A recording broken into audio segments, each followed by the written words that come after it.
So, as you have studied film, Yes. Guillaume Marbeck, you know how influential Godard has been for not only French cinema history but worldwide film history. Did that put more pressure on you when you were actually gonna play Godard? Yeah, playing Godard is playing an icon, is playing like the god of cinema. It's like if you think about a DJ, you might say like David Guetta or Daft Punk. And if you say like who is a director in the 60s, and you would say Godard.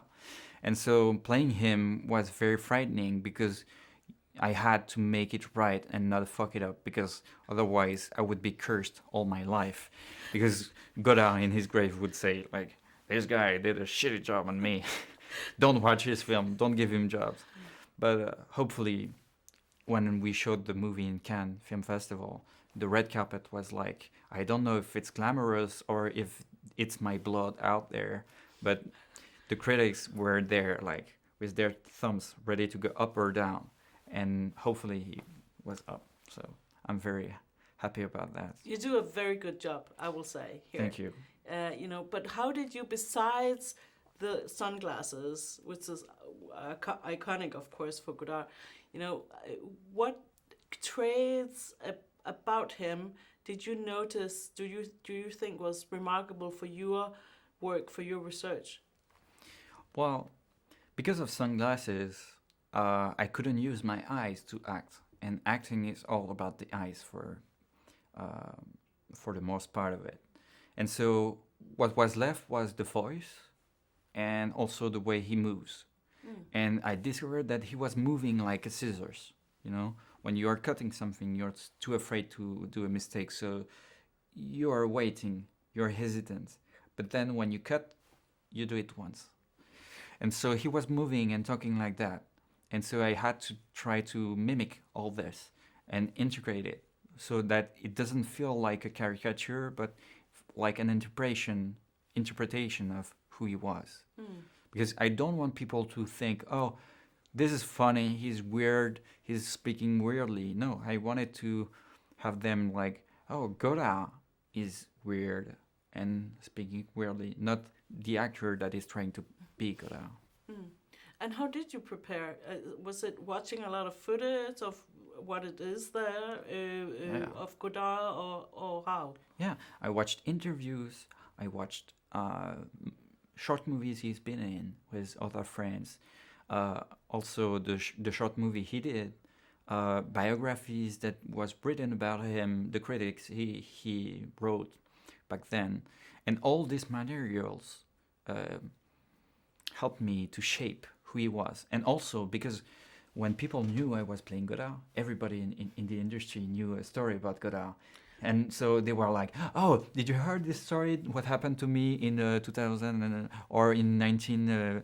and they were talking about a lot of stories, and it gave me a sense of who he was. And he was more humorous that we can think of him, because the media shapes the way we look at people. And when you have somebody that allows himself to be sometimes very cutty to people, this is what media likes, because people talk and debate and magnify, they are like, oh, he is an asshole, oh, why he's an asshole, because of this, because of that. But in general, he was very humorous, and he was not that guy that we made with medias. So I had to also bring that lightness to him, to this character, and also the doubts that he was going through, because it was his first movie. And even though now we think like Godard is god of cinema, back then it was just Jean-Luc trying to make his first movie, and nobody cared about him, and everybody was judgy about him, like, he's making a movie, he doesn't want to give the script to the actors, he doesn't want to say to the camera crew what's going to happen next. Who is this guy? Why should we give him money? He's crazy. And so he proved them wrong. But then this is history. And to summarize this, Nouvelle Vague is just telling young people, you don't have to be famous, you don't have to be a genius to make a movie. Just grab your friend, a camera, a little budget, a little thing. Go out there in the street and tell your story. What is your story? We want to hear that. I want to ask you in the end about French cinema today, but before that, how was it to work with Richard Linklater as director? Uh, if you should describe him as how his directorial work is, how does he direct you as an actor? So when you're in cinema and you watch a movie of Richard Linklater, you instantly notice that it's something special. It makes you feel that you're not alone, that you're not crazy, that you too experience the same kind of life, the magical of like dust in the sunshine or something like this. And when I was a student, I was a cinema student, so I was studying for being a director, and Richard Linklater was one of the masters that we were studying. And so working with him was a dream come true because I got to be close to one of my idols, like his idol was Godard. And I had the chance to see him at work, and I realized that a director is not the thought I was having. Like, it's not a dictator that tells you like, go that way, do this, do that. No, this is good. No, he was just the other way around. He was inviting us to create. Like, we are a team, we're creating this movie. This should be the same movie for everybody. And so he's asking question, what do you think about this scene? How can we make it better? Can we make this funnier? How? And then you share the ideas, and then he grabs what he wants.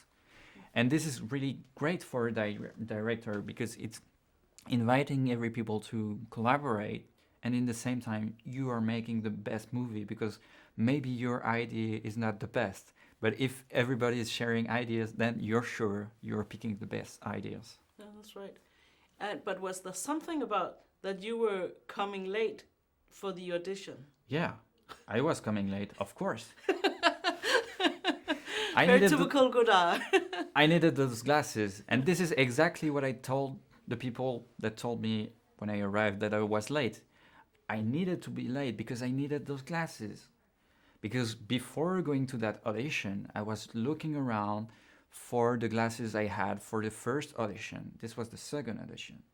And I couldn't find them.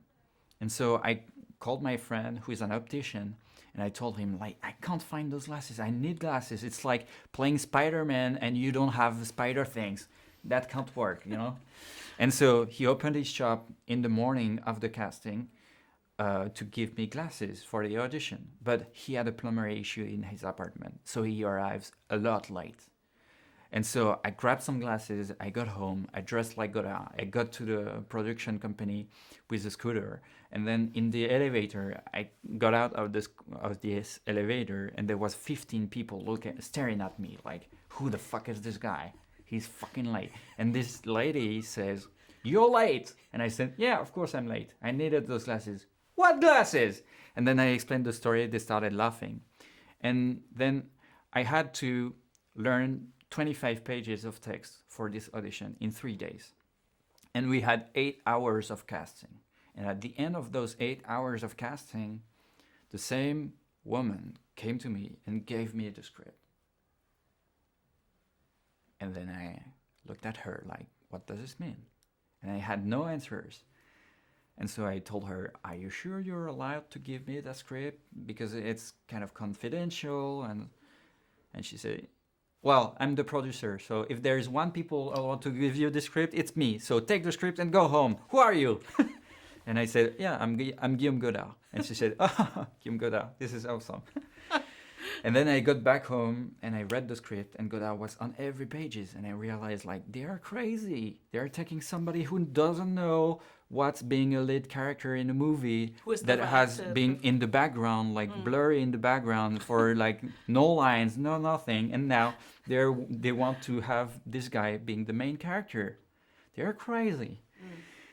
And I said, oh, no, they are going to pick somebody else. No problem. And 2 weeks later, they said, oh, so they finally choose. It's going to be you, Godard. And I thought, like, wow, this is going to be a lot of work. But also, finally, I get the opportunity to be an artist, what I've waited for all my life, to work at a very high level of artistic creation, and I have to portray this icon that is Godard, and that was just a dream come true. And the film is as well, also for Linklater, by the way. But what about the glasses you wear in the film? Yeah. What happened to them? So the glasses, at the end of the shooting, I give them back to the production company. And then, months after this, because they promised to give me the glasses, I asked them about the glasses, and they say, yeah, we don't know where those glasses is. So I asked the costumes, I asked the makeup, I asked everybody in the team, and like gently, I coaxed, do you know where the glasses went? And nobody knew. And so I thought, okay, so somebody has those glasses, they are lost and gone forever. Oh, too But bad. I got those glasses back. Really? 2 weeks from now, they reappeared. The production company had a lost cardboard, and in the cardboard there was the glasses. So Perfect. I got them. Vraiment. I got them back. It's so great. It's such a great story. And so those glasses, they came just the day before we started shooting.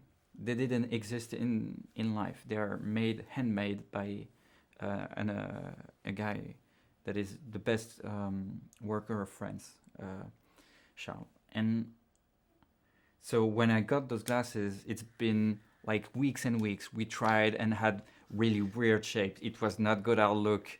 It was like maybe glasses bigger, maybe for women next to the swimming pool with Alain Delon, but it was nothing like Godard.